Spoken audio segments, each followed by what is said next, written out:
Welcome back, everyone. It's the Bourbon Judge.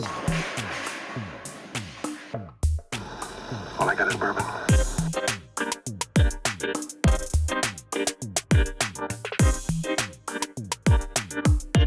Welcome back, everyone. It's the Bourbon Judge.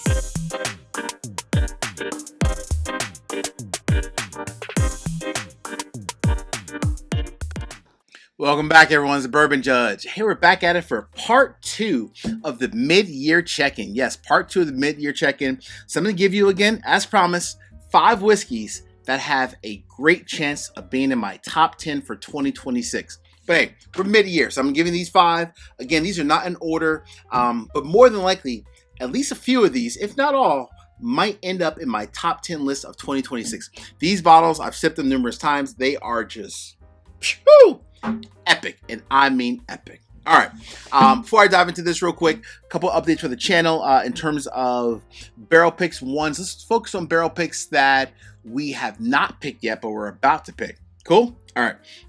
So coming up very soon, we are about to travel in the next month or two out to the great state of Kentucky and do a barrel pick with Wild Turkey.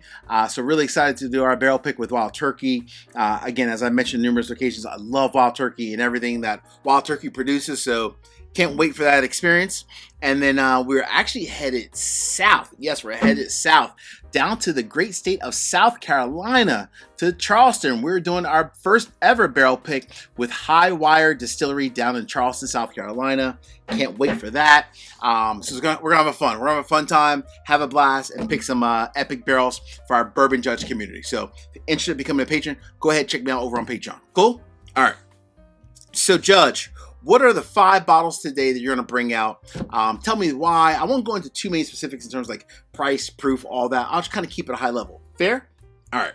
And by the way, I am going to end this episode. I didn't do the last one, but this one I am going to end with an asterisk. Yes, I am going to end it with an asterisk. Mrs. Judge, by the way, does not like when I end it with an asterisk, but hey, we've been married a long time, so it is what it is.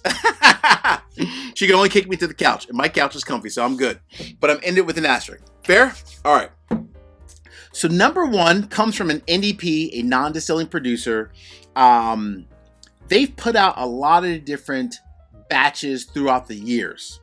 But I personally think that this is the best batch they put out. I personally do. I really do. Of like their everyday whiskeys that you can find, I think this is the best batch from them. So number 1 on the list, and by the way, I'm not saying number 1 is better than 2, 3, 4, 5. These are just 5 that I picked that are exceptional. Cool? All right. So number 1, I think this is fantastic. I really do. This is 13th Colony Barrel Symphony. It is a blend of bourbon and rye. When I think about 13th Colony, everyone, like I've said numerous times before, everyone loves their double oak. And that's fair. Their double oak is probably one of the best out there, right? But when I think of them, they've had some maple spiral finishes in the past, and other ones they've had, cask strength bourbon, cask strength rye. This is the best of both worlds, and this is a epic bottle. So if you have not tried this yet or had a pour of it, make sure you try it. I'm telling you, I think this is probably one of the best products from 13th Colony, other than, of course, their double oak. But at least this is one that you can actually find, and it's not going to be marked up like a gazillion dollars, because most stores, when they see that double oak from 13th Colony, they mark it up like a ton. Not this one. This is a fantastic new release that I personally love. That's number 1 on the list. All right. What is number 2, Judge, and why? So number 2 comes from a brand that many of us love, including yours truly. When I got this one, I had a sip of it from a friend. I was like, wow, that's good. That's definitely good. And I was worth going out and hunting for it and got a bottle of it. It was worth it because a friend shared a sample with me. So I appreciate my man. Number 2, Elijah Craig 15. Yes, it is definitely on the higher price standpoint.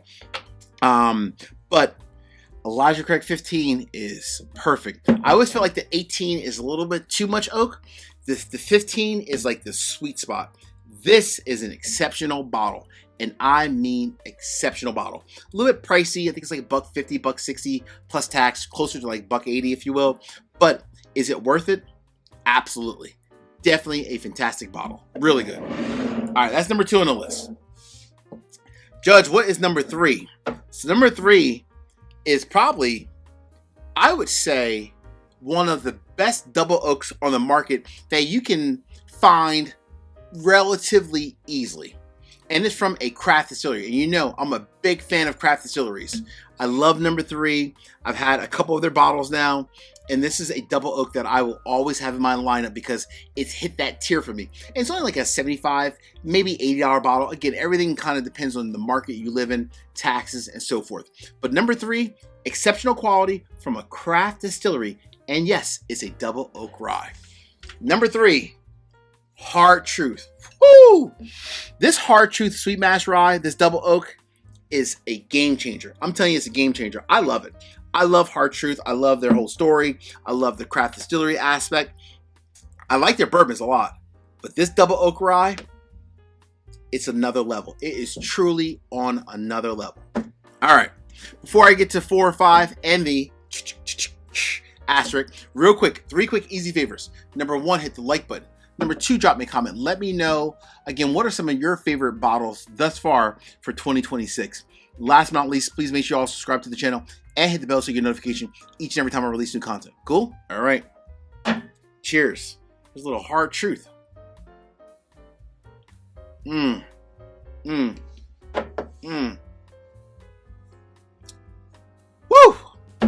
That is amazing. Oh my gosh. Oh my goodness. My bottle's getting low. I gotta get another one. I love Hard Truth Double Oak. Man. All right. Judge, what is number 4? What's number 4, Judge? Make some room for the bottles. Number 4 comes from a brand. I would say this brand, I don't know if they get enough respect and enough notoriety because I feel like they are an NDP as well, so a non-distilling producer. So they're sourcing very unique barrels, putting them out under their brand. But a lot of times when you're thinking about like a company who's an NDP who sources and puts out like a lot of like single barrels, a lot of times it does depend on the palate of the owner or the managing partner. Well, I will say number 4 comes from a brand who I respect. The gentleman, the owner, his name is Amin. He has a fantastic palate. Our palates are definitely aligned. This is Old Louisville. I love me some Old Louisville. Amin has a fantastic palate, and I mean fantastic. I can't lie, I'm a little bit biased. This is my pick, the Bourbon Judge pick, but it's not honestly just so much even about my pick. It's really not. It's about a lot of his barrels. I have a lot of different bottles from Old Louisville that are not my pick, that are all in the same lane. Like they are up there with my barrel pick. Old Louisville, I'm good with Old Louisville every single day. That's number 4 on the list. All right, getting to the end of the road, Judge. Number 5 and then the asterisk. Let's keep sliding these down a little bit. So what is number 5 and then what's the asterisk? So number 5 from a smaller, again, craft distillery. Craft distillery. I love saying that name. Craft distillery. I had to say it a couple times. But number 5 comes from a small craft distillery.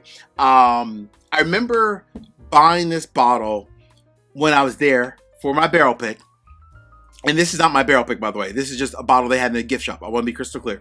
I remember at the gift shop, I was tasting some whiskey before we did the barrel pick, and I was like, damn. I was like, this is good. So much. I think I bought, I don't know if I remember if I bought, I think it was 3 bottles. Yeah, it was 3 bottles. I love this bottle. Again, not my barrel pick. My barrel pick is exceptional. Let me be crystal clear. But number 5, Southern Grace Distilleries. This is the Founders Reserve Conviction Bourbon. This one is barrel number 737. Woo! This is the truth. And I mean the truth. Southern Grace down in Mount Pleasant, North Carolina. They're just producing fantastic whiskey. It's all their distillate. It's all North Carolina, down there near Charlotte. And let me just tell you, I just flat out love Southern Grace. I can't wait for my barrel pick of Founders to come in, as well as my double oak. They are both solid and solid. If you have not tried Southern Grace, please do me a favor and try it. All right, that's number 5. So Judge, what is the asterisk and why? So the asterisk is for a certain reason. I'm giving this one an asterisk because it's extremely pricey. And I understand price is really important to a lot of people this day and age. Obviously, inflation, everything's going up. Gas is like $55 per gallon. Not that bad, but it is pretty high. everything's going up, right? So I'm very mindful of it. But my point of adding this one as an asterisk is so that hopefully you can at least try a pour of it at a bar. Fair? All right, so for the asterisk, this is going to be in the top 10 because this whiskey is just, whoo, that good. My asterisk for today, none other than Wild Turkey, Austin Nichols, Gold Foil, aged 16 years. Ah, this is my baby. I love this bottle. Can't wait to share it with some friends, some pours of it. It is epic, epic, and did I say epic? Epic. This bottle is legit, and I mean legit. Bruce Russell put his foot in this whiskey because it is that damn good. That is my answer for today. Hey friends, as you see in this courtroom, peace, cheers, most important, salute. Take care. See you guys.